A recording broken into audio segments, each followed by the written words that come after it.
नमस्कार साथियों, CG job education के पेड क्लास में आप सभी का बहुत बहुत स्वागत है। साथियों, मैं आज इस वीडियो में राष्ट्रीय पाठ्यचर्या रूपरेखा की बात करूंगा। राष्ट्रीय जो पाठ्यचर्या रूपरेखा 2005 है, जिसको एनसीएफ 2005 कहते हैं, तो एनसीएफ पर मैं इस वीडियो में बात करूंगा। एनसीएफ आप सभी जान रहे हैं, एनसीएफ क्या होता है? नेशनल कैरिकुलम फ्रेमवर्क, राष्ट्रीय पाठ्यचर्या रूपरेखा, और 2005 कहा जाता है इसको, ठीक है, क्योंकि 2005 में ये क्या हुआ था? लागू हुआ था। तो एनसीएफ 2005, नेशनल कैरिकुलम फ्रेमवर्क 2005, इस पर मैं इस वीडियो में चर्चा करूंगा। तो चलिए फिर शुरू करते हैं। एनसीएफ होता क्या है? तो देखिए, भारत में शिक्षा में पाठ्यक्रम कैसा होगा, इसके निर्माण के लिए जो रूपरेखा तैयार की जाती है उसे राष्ट्रीय पाठ्यचर्या रूपरेखा कहते हैं। अर्थात भारत में शिक्षा व्यवस्था कैसी होगी, उसका पाठ्यक्रम कैसे होगा, बच्चों के पाठ्यक्रम में क्या क्या शामिल किया जाना चाहिए, इसकी बात कौन करता है? तो आपका राष्ट्रीय पाठ्यचर्या रूपरेखा इसकी बात करता है, ठीक है। और यह मानव संसाधन विकास मंत्रालय की पहल पर एनसीईआरटी द्वारा तैयार किया गया एक नवीन दस्तावेज है। अर्थात इसको मानव संसाधन विकास मंत्रालय ने पहल किया था और एनसीईआरटी ने इसको तैयार किया है। और जब तैयार किया गया उस दौरान इसके जो अध्यक्ष कौन थे भाई? प्रोफेसर यशपाल की अध्यक्षता में ये तैयार किया गया था। तो एनसीएफ 2005 के अध्यक्ष प्रोफेसर यशपाल थे। मोस्ट इंपॉर्टेंट है, यहां से प्रश्न आपका बनता है, ठीक है। मातृभाषा में शिक्षा देना इसका उद्देश्य है, ये क्वेश्चन भी आपका बनेगा, मोस्ट इंपॉर्टेंट है। तो एनसीएफ 2005 के प्रमुख उद्देश्य क्या है? मातृभाषा में शिक्षा देना, ठीक है। एनसीएफ की जब बात आती है ना, तो आपका आरटी एक्ट, एनसीएफ 2005, इन सभी से जुड़ा हुआ क्वेश्चंस आपके बनते हैं, तो बिल्कुल आप इसको अच्छे से समझना भाई। तो मातृभाषा में शिक्षा देना एनसीएफ का उद्देश्य है और प्रोफेसर यशपाल की अध्यक्षता में एनसीएफ को तैयार किया गया था, ठीक है। इसका निर्माण अंग्रेजी भाषा में किया गया है तथा 8वीं अनुसूची की सभी 22 भाषाओं में इसका अनुवाद किया गया। मतलब सबसे पहले जब इसको बनाया गया तो अंग्रेजी भाषा में बनाया गया था, उसके बाद अनुवाद 8वीं अनुसूची में 22 भाषाओं में इनको ट्रांसलेट कर दिया गया है। और एनसीएफ 2005 का जो थीम है वो है शिक्षा बिना बोझ के। क्या है भाई? शिक्षा बिना बोझ के। अर्थात शिक्षा व्यवस्था में किसी भी प्रकार से बच्चों को बोझ ना हो, ये कहता है एनसीएफ 2005। अब एनसीएफ 2005 की जब बात करें तो इसका उद्भव कैसे हुआ, एनसीएफ आया कैसे, इनका विकास कैसे हुआ, तो उद्भव कैसे हुआ? तो एनसीएफ 2005 का उद्भव रविंद्रनाथ टैगोर के सभ्यता और संस्कृति नामक निबंध से हुई। देखो, रविंद्रनाथ टैगोर जी ने एक निबंध लिखा था, सभ्यता और संस्कृति। तो इसी सभ्यता और संस्कृति की वजह से, इसी के कारण एनसीएफ 2005 की उत्पत्ति हुई। और जब एनसीएफ 2005 की उत्पत्ति हुई, इस दौरान इसके अध्यक्ष प्रोफेसर यशपाल जी थे।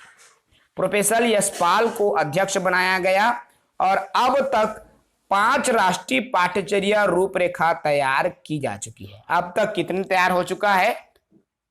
5 एनसीएफ तैयार हो चुका है। इसको आपको याद रखना है भाई। क्या क्या?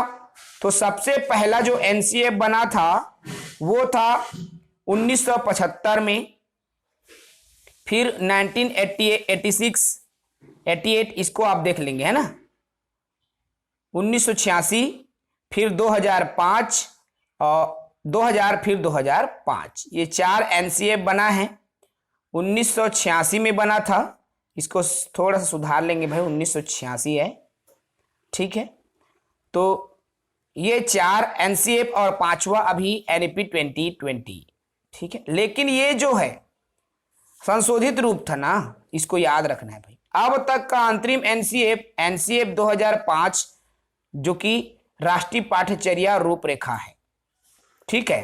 उसके बाद ये सब अपडेटेड रूप है, एक बार बना था उसके बाद ये सब अपडेट हुआ है ना, एकदम नवीन हम इसको नहीं बोल सकते, ठीक है।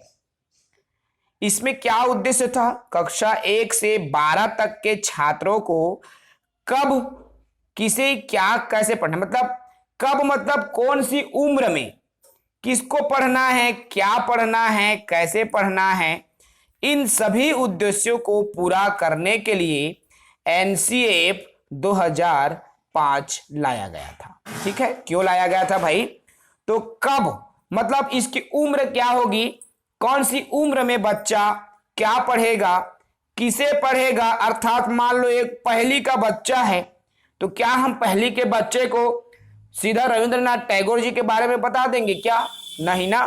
तो पहली के बच्चों को हिंदी में क्या होना चाहिए, उसको कैसे पढ़ाएं, पढ़ाने के टेक्निक्स क्या होनी चाहिए, कब पढ़ाना है, किसे पढ़ाना है, उम्र की बात कर रहे क्या पढ़ाना है, और जब क्या का उत्तर मिल जाता है तब आता है कैसे पढ़ाना है, कैसे पढ़ना है, तथा उसके पढ़ने के क्या उद्देश्य रहने वाले हैं। अर्थात यदि वह उसको पढ़ रहा है तो उसका उद्देश्य क्या है, वो पढ़ के क्या करेगा उसको, ये है।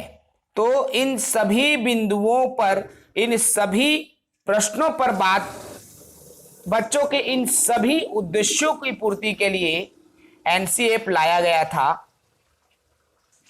ठीक है, अब एनसीएफ के कुछ सिद्धांत भी है साथियों, 5 सिद्धांत हैं एनसीएफ के जिसको आपको याद रखना होगा। अब ये क्या 5 सिद्धांत है भाई, देखो सबसे पहले और मोस्ट इंपॉर्टेंट, बार बार प्रश्न आया है, ज्ञान को बाहरी जीवन से जोड़ना। समझ रहे हो, सबसे पहला और अति महत्वपूर्ण ये क्वेश्चंस, ये बिंदु जो है क्वेश्चन में उठा के पूछा जाता है कि ज्ञान को बाहरी जीवन से जोड़ना। अब ज्ञान को बाहरी जीवन से आप जोड़ोगे कैसे, सवाल ये आता है ना हमारे पास। तो कैसे आप ज्ञान को बाहरी जीवन से जोड़ पाओगे, मान लो आप कक्षा में बच्चों को पढ़ा रहे हो, है ना भाई, कुछ भी पढ़ा रहे हो, कुछ आप एग्जाम्पल दो या कुछ भी एग्जाम्पल आप दे रहे हो तो बच्चे के परिवेश में वो चीज मिल जाए, ऐसा आप एग्जाम्पल लो। अर्थात उनके ज्ञान को आप बाहरी जीवन से जोड़ने के लिए आप पढ़ाओ ताकि बच्चा उसको अच्छे से समझ सके। भाई आपके गांव का बच्चा है, उसको यदि आप गाय भैंस जैसा एग्जाम्पल दोगे तो वो समझेगा। डायरेक्ट आप उसको रोबोट के बारे में बता दोगे तो क्या बच्चा समझ पाएगा, नहीं, क्योंकि गांव का बच्चा इसको नहीं जानता, इस शब्द से भी वो वाकिफ नहीं है। तो आपको बच्चों को उनके बाहरी जीवन से जोड़ना है, बच्चे बाहरी जीवन में जो देख रहे हैं उसके बारे में आप उदाहरण दो। सेकंड बिंदु जो आती है वो है रटंत प्रणाली से मुक्ति। अब यहां रटंत प्रणाली से मुक्ति से क्या तात्पर्य है भाई, तो बच्चे रटे मत, देखो रटना बिल्कुल ना हो, बच्चे में अंडरस्टैंडिंग आए, उनमें समझ विकसित हो।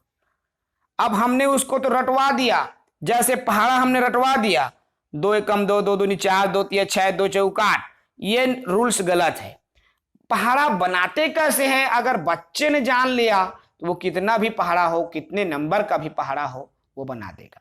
तो अंडरस्टैंडिंग पर जोर दें, रटन प्रणाली से मुक्त रखने का लक्ष्य एनसीएफ 2005 में रखा गया और ये भी बार बार ऑप्शन आया हुआ है भाई।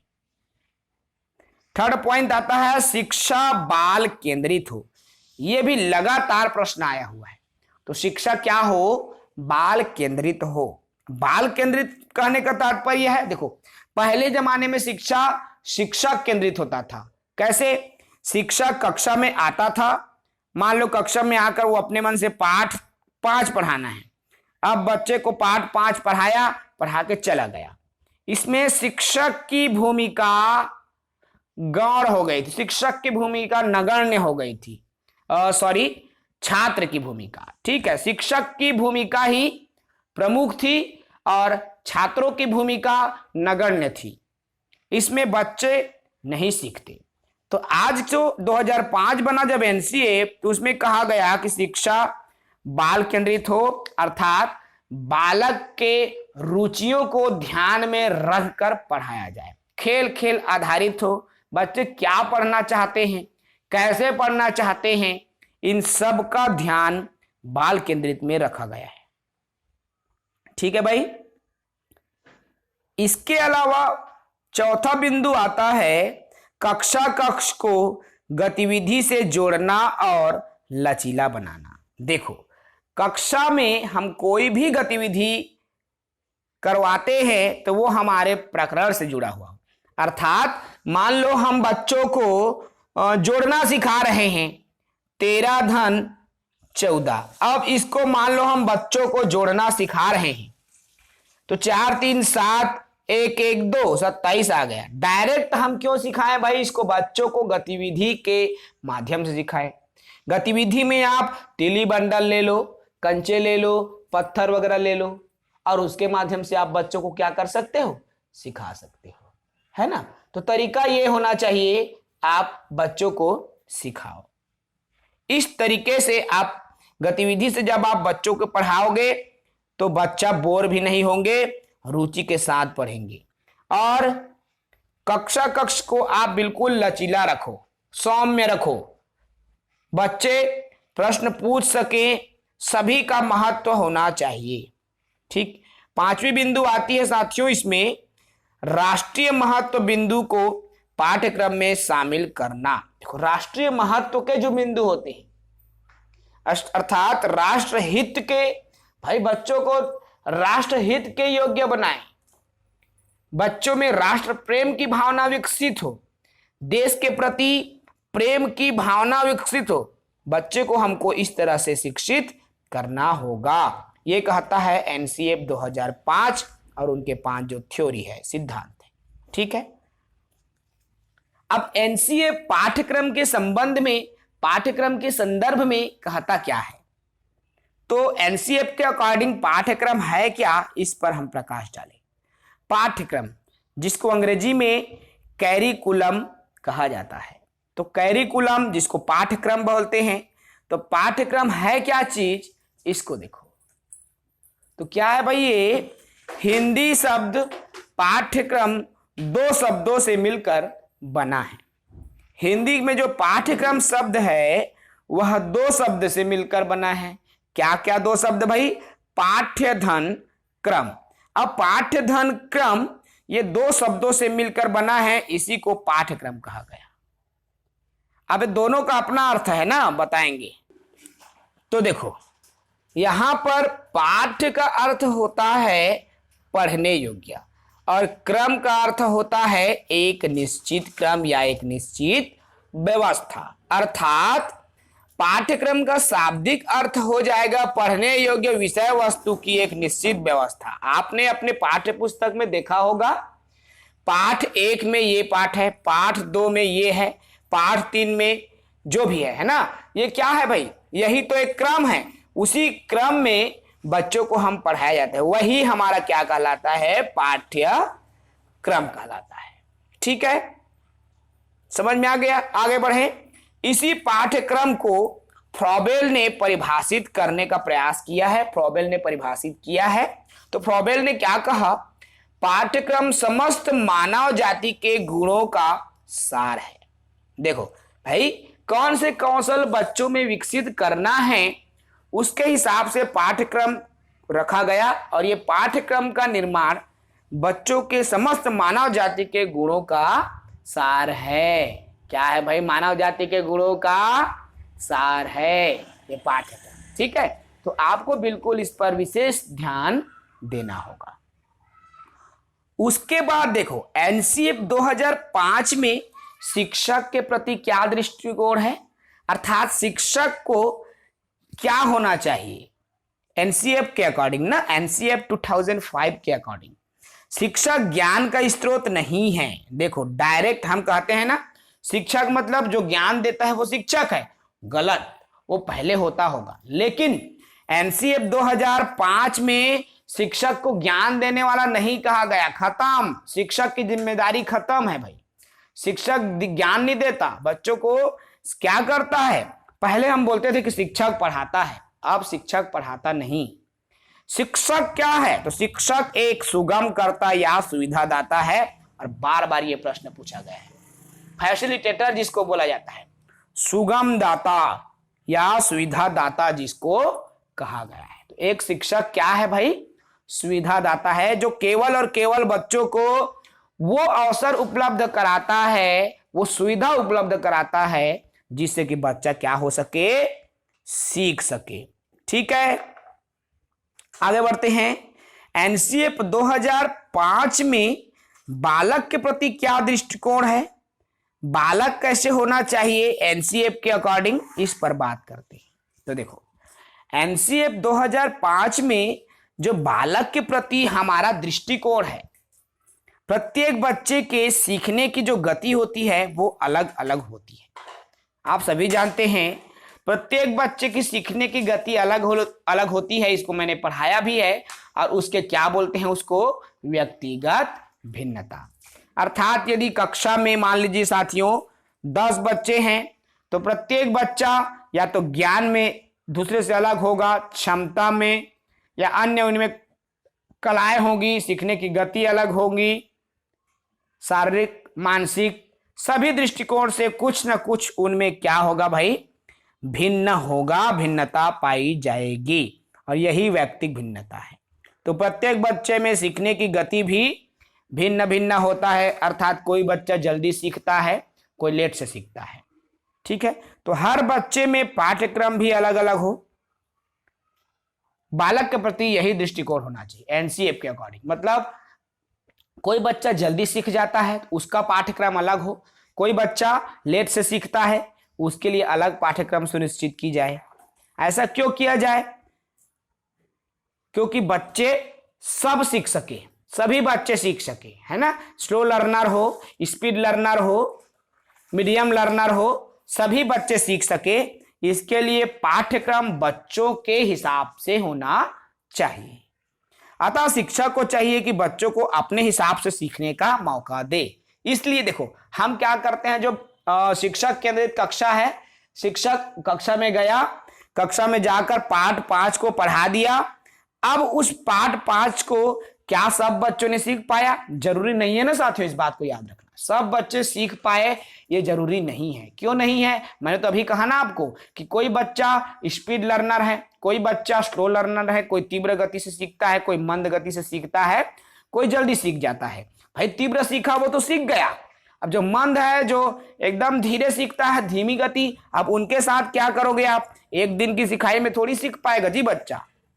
इसलिए जो पाठ्यक्रम है ना वो बच्चों के हिसाब से हो और बच्चों को सीखने का पर्याप्त अवसर भी हमको देना होगा। इस तरह से एनसीएफ 2005 के आधार पर पाठ्यक्रम भी सुनिश्चित की गई है। एनसीएफ को रट लेना भाई, एनसीएफ से क्वेश्चन बनता है और बार बार आपको इसमें समस्या मत हो। हम इसको एक बार और रिवाइज कर देते हैं क्योंकि टॉपिक इंपॉर्टेंट है और यही वजह है कि मैं इसको रिवाइज कर रहा हूं। मोटी मोटा हम मुख्य बिंदुओं पर रिवाइज करेंगे, ठीक है। एनसीएफ 2005 की मैं बात करता हूं जिसको नेशनल कैरिकुलम फ्रेमवर्क कहा जाता है, 2005 है। तो भारत में शिक्षा का पाठ्यक्रम कैसा हो, बच्चों को क्या सिखाना है, इसी के लिए एनसीएफ 2005 लाया गया था। और एनसीएफ के अध्यक्ष देखो इसमें प्रोफेसर यशपाल जी थे, इसको याद रखना मोस्ट इंपॉर्टेंट है। तो प्रोफेसर यशपाल जी एनसीएफ के अध्यक्ष थे और एनसीएफ का प्रमुख उद्देश्य था मातृभाषा में शिक्षा देना। और यही वजह है साथियों कि कक्षा में हम बच्चों को मातृभाषा में सिखाते हैं, क्योंकि बच्चे मातृभाषा को जल्दी कोरिलेट कर पाते हैं और जल्दी उसको समझ पाते हैं। इसलिए हमारा उद्देश्य होना चाहिए कि मातृभाषा में पढ़ाया जाए। और यही प्रमुख वजह है कि छत्तीसगढ़ में छत्तीसगढ़ी भाषा को उनके शिक्षक की जरूरत आकी जा रही है। वर्तमान में छत्तीसगढ़ में आपने सुना होगा छत्तीसगढ़ी विषय के शिक्षक की भी भर्ती की जाएगी, जैसा कि छत्तीसगढ़ के सीएम श्री भूपेश बघेल जी ने घोषणा किया है। उसके हिसाब से छत्तीसगढ़ में छत्तीसगढ़ी शिक्षक की भी भर्ती की जा सकती है आने वाले समय में। तो मातृभाषा छत्तीसगढ़ी है ना भाई, हमारी हिंदी नहीं है, याद रखना। वह भाषा जो हम अपने माता से सीखते हैं वही मातृभाषा है। हिंदी को हमने मातृभाषा कहा है, लेकिन हमारी मातृभाषा छत्तीसगढ़ी है, ठीक है। लेकिन हम मानते हैं हिंदी को मातृभाषा, याद रखना इस बात को। और एनसीएफ जब बना वो अंग्रेजी भाषा में बना था और इसको 22 भाषाओं में ट्रांसलेट किया गया है अनुवाद 8वीं अनुसूची के तहत। और इसके थीम को याद रख लो, मोस्ट इंपॉर्टेंट है। तो एनसीएफ 2005 के थीम है शिक्षा बिना बोझ के, ठीक है। क्या है भाई? शिक्षा बिना बोझ के एनसीएफ का ये थीम है, इसको भी याद रखो। एनसीएफ कैसे आया, कहां से आया, क्यों लाया गया? तो रविंद्रनाथ टैगोर जी की सभ्यता और संस्कृति नामक एक निबंध है, उसी निबंध से प्रेरित होकर ये एनसीएफ 2005 का विकास हुआ, उद्भव हुआ। उस दौरान इसके अध्यक्ष प्रोफेसर यशपाल जी थे, ठीक है। एनसीएफ 1975, 1986, 2000 और 2005 में बन चुका है, इसको भी याद रखना। ये 86 है भाई, इसको भी याद रखो। अब तक अंतरिम एनसीएफ 2005 था, जो कि अभी 2020 में भी बना हुआ है। ये पूरी तरीके से संशोधित रूप है, उधर का अपडेटेड है ना, लेकिन ये एक नया रूप है। पहली से 5वीं तक के बच्चों को कब पढ़ाना है, किसे पढ़ाना है, क्या पढ़ाना है, कैसे पढ़ाना है, इन सभी सवालों के जवाब के लिए एनसीएफ लाया गया था, ठीक है। अब जब एनसीएफ आया तो एनसीएफ के कुछ सिद्धांत भी रखे गए, 5 सिद्धांत जो कि आज फॉलो होते हैं। अति महत्वपूर्ण ये 5 सिद्धांत है एनसीएफ 2005 के। तो क्या क्या सिद्धांत है भाई? देखो, सबसे पहले है ज्ञान को बाहरी जीवन से जोड़ना। हम बच्चों को जो भी पढ़ा रहे हैं, बच्चों के बाहरी परिवेश से, उनके परिवेश से हम उसको जोड़ सके, उसको कोरिलेट कर सके, ताकि बच्चा अच्छे से समझ सके। बच्चों को रटवाए नहीं, रटन प्रणाली से बिल्कुल मुक्त करना है। याद करने पर, रटने पर आपको जोर नहीं देना है, बल्कि अंडरस्टैंडिंग पर जोर देना है, समझने पर जोर देना है। शिक्षा को बाल केंद्रित रखें, बच्चों की रुचि, बच्चों की योग्यता, बच्चों की क्षमता के आधार पर हम बच्चों को शिक्षा दें। जब भी आप कक्ष में कोई भी टॉपिक पढ़ा रहे हो, कोई प्रकरण या कोई उद्देश्य पढ़ा रहे हैं, तो उनसे गतिविधि को जोड़ना है और गतिविधि को जोड़ करके हमको उस प्रकरण को, पाठ्यक्रम को लचीला बनाना है। अंतिम है राष्ट्रीय महत्व बिंदु को पाठ्यक्रम में, अर्थात बच्चों में राष्ट्रीय भावना विकसित हो, देश प्रेम की भावना विकसित हो, ऐसा हम शिक्षा बच्चों को दें। तो ये 5 मूलभूत सिद्धांत है और इनमें से 4 तो क्वेश्चन में हूबहू पूछता है भाई। उसके बाद पाठ्यक्रम को देख लीजिए। तो पाठ्यक्रम 2 शब्द से मिलकर बना है, पाठ्य धन क्रम। पाठ्य का होता है पढ़ने योग्य और क्रम होता है एक निश्चित क्रम। तो पढ़ने योग्य एक निश्चित क्रम को ही पाठ्यक्रम कहा जाता है। फ्रॉबेल ने कहा कि पाठ्यक्रम समस्त मानव जाति के गुणों का सार है। इसके बाद शिक्षक के प्रति भी कुछ दृष्टिकोण बताया, जिसमें कहा गया कि शिक्षक ज्ञान के स्रोत नहीं है, बल्कि शिक्षक ज्ञान नहीं देता। शिक्षा सिर्फ अब वर्तमान परिदृश्य में शिक्षक एक सुगम कर्ता या सुविधा दाता है। मोस्ट इंपॉर्टेंट है भाई इस टॉपिक, इस बिंदु को आपको ध्यान देना है।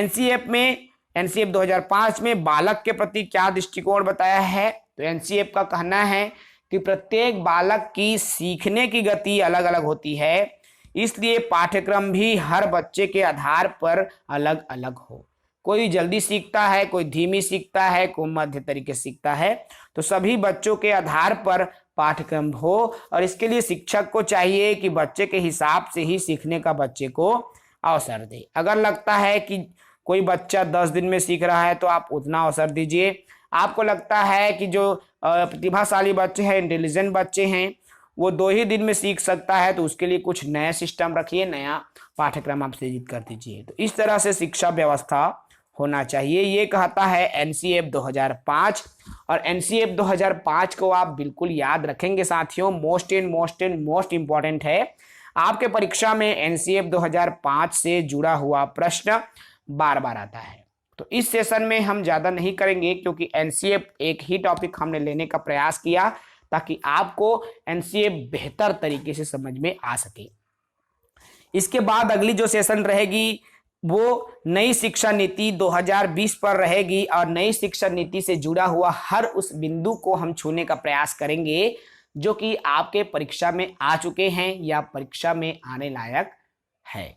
तो इस सेशन को हम यही समाप्त करते हैं। विमल सर को इजाज़त दीजिए। अपने साथियों मित्रों को भी बिल्कुल कहिए, अगर वो भी सीजी टेट में बार बार असफल हो रहे हैं तो सीजी जॉब एजुकेशन से जुड़ सकते हैं। विमल सर, रितेश सर हमारे साथ क्लास से जुड़ सकते हैं। आपके लिए हम और फैकल्टीज का ये कर रहे हैं साथियों। बहुत जल्दी आपको शिक्षक भर्ती की भी क्लासेस मिलेंगी कम शुल्क के साथ। इसके लिए नए नए जो फैकल्टीज है जैसे ही हमको मिलेगी हम आप तक बिल्कुल साझा करेंगे। तो इस वीडियो में इतना ही। जो साथी नए हैं हमारे YouTube चैनल को सब्सक्राइब करेंगे। हालांकि आप सभी सब्सक्राइबर साथी ही हैं जो कि पेड क्लास लिए हुए हैं। तो इस वीडियो में इतना ही। जय हिंद, वंदे मातरम।